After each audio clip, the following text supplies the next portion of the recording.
Abel Mutua aka mkurugenzi, tunahitaji explanation sisi kama mafans wako, sisi kama wakurugenzi. Abel Mutua ulitupromise stories.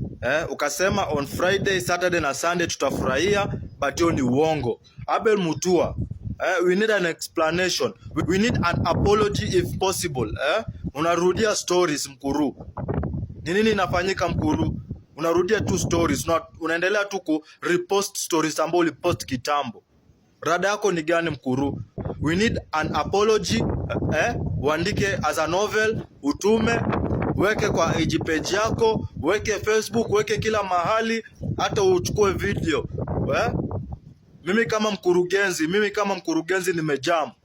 Narudia stories ambazo ulifanya 2 years ago, 3 years ago. Nyingine unapost story ambayo ulipost last week. Abel Mutua, we need an explanation sisi kama wakurugenzi. Usitufanyie hivi. Sisi tunajua ati ulitupromise tutafurahia.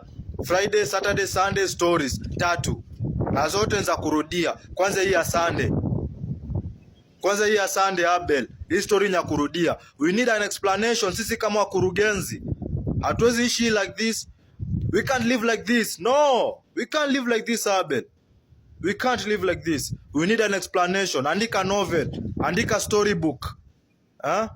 Andika paragraph. Andika kitu yoyote as an apology. We need an apology letter from you, Abel Mutua. Juu ulitudanganya. Na hiyo story ya rudia stories mimi kama mkurugenzi sijapenda. I was looking for something new. Ni kitu niliona 2 years ago. Kitu nimeona tu last week. Ndio narudia hapa. No. Abel, we can't live like this. And moja wetu anafaa kuchange. Either wewe uchange ama mimi ni change.